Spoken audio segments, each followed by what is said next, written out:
Hi everybody and welcome to Freedom Homesteaders. Today I'm going to show you how I make my pumpkin pie recipe, homemade. It is gluten and dairy free, but it doesn't taste gluten and dairy free. It's also refined cane sugar free, but it doesn't taste refined cane sugar free. It tastes amazing. Um, so the recipe is for two pie shells. 9-inch pie shells is 1.5 cups of coconut sugar. You could use refined sugar if you wanted, but we use coconut sugar because it's low glycemic and it's better for you. It also has nutrients in it, which refined sugar doesn't have nutrients in it because they take it all out before they give it to you.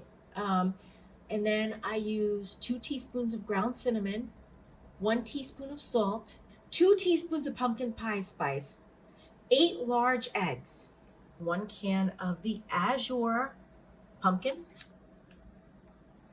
1 can of coconut cream, half a cup of coconut milk, 2 unbaked 9-inch deep dish pie shells.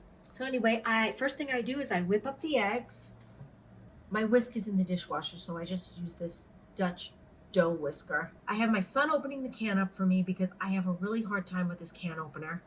I wish I knew how to get it to work, but he knows how to get it. So he opens up all the cans. 1 can of the Azure pumpkin. This is really good. This is organic pumpkin.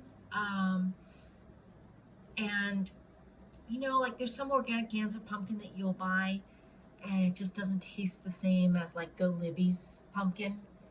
Um, but this does. It's perfect.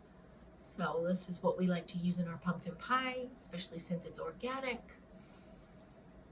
And then we have the classic coconut cream from Azure that we use.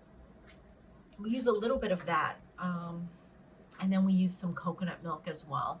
What I'm doing now is I'm creaming together the sugar and the eggs. And that's the first step in almost every baking recipe. You get the eggs and you cream it together with the sugar to build a nice fluffy base for your pies or even your cookies, whatever you're baking. Okay, so then I put the pumpkin in after I cream together the sugar and the eggs. Grab the pumpkin and throw that in. And it's 1 can of pumpkin. Can is a 15-ounce can.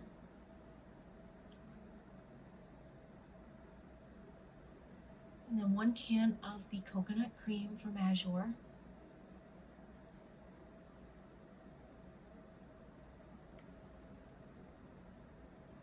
And then I like to put about a half a cup in of coconut milk because, and you could substitute the whole thing with coconut milk, although I would put less coconut milk. Like if you only have a coconut or almond milk on hand, instead of the 13-ounce can of coconut cream, I would do maybe like 8 ounces of milk.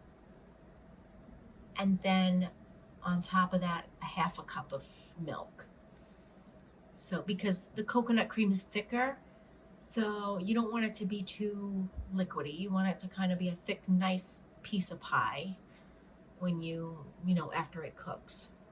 So the coconut cream, I add more, but if I was just using coconut milk, it would be like 8 ounces of coconut milk plus a half a cup. I do have a mixer, but I'm just trying to get this done quickly.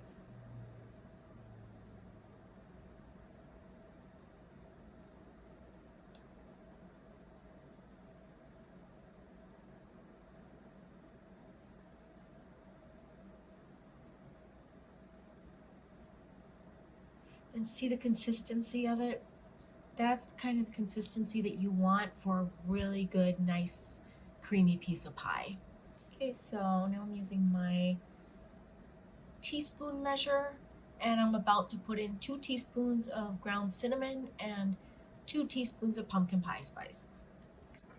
Oh, that's 1 teaspoon of salt and We use the Redmond's real salt. Now I'm putting in 2 teaspoons of cinnamon and 2 teaspoons of pumpkin pie spice. Both of my cinnamon and pumpkin pie spice are from Azure.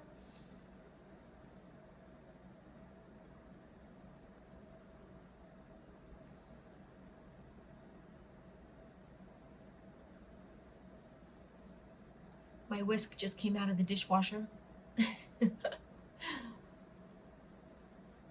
There we go. I know there's raw eggs in it, but that's okay. I tasted it and I decided for my family, we like a little bit more pumpkin pie spice. We really like our pumpkin pie to be very spicy. So I did put a little bit more pumpkin pie spice in there. So I ended up putting 4 teaspoons total of pumpkin pie spice.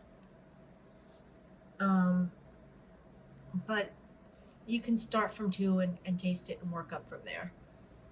2 comes out well too. So I use the Wholly Wholesome gluten-free pie crust. These are great. Sometimes I do also use the Bob's Red Mill pie crust mix, which you have to make and you mix with a bunch of butter. I use coconut oil instead of butter. Mix a little salt in the coconut oil, makes it taste really close to butter. But this is actually easier, and it really, even though the Bob's Red Mill is a little bit flakier, if you do this the right way, you can make this almost as flaky as the Bob's Red Mill pie crust. You'll see what I do is I just brush the sides of it with egg, and then I cover it with some tin foil, because for this pie crust, if you do not do that, it comes out really like hard. You know, the outside, the rim of the pie crust comes out just like you don't want to eat it. But if you brush it with a little egg and then put some tin foil over it while it bakes, it comes out awesome. Here are the pie crusts. You just pour the pumpkin into the pie crust. I like to use a ladle because it's really hard to clean up dried up pumpkin pie mix off of your counters. Make a nice design on the top. I placed both of my pumpkin pie shells into a baking sheet. I just find it's easier that way, and they actually bake better that way. Oh, I got a little bit on the side. Don't do that. I mean, you could. It's pie. It tastes good no matter what you do with it. Okay, and then what I do is, like I mentioned earlier, I just brush it with some eggs. I just take the whole egg, mix it together.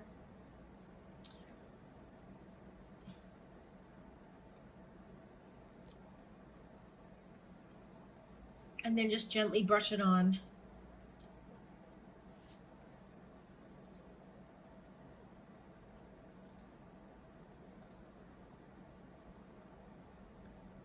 And then you put a little bit of tin foil around the outside of it.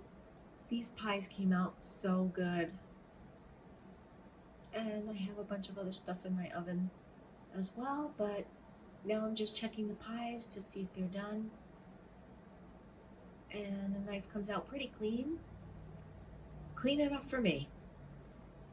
I baked it at 475 for 30 minutes, and then I lowered it to 375 for an additional 30 minutes. When the knife comes out clean, it's done. Thanks for watching, everybody. Hope you enjoy. Bye-bye.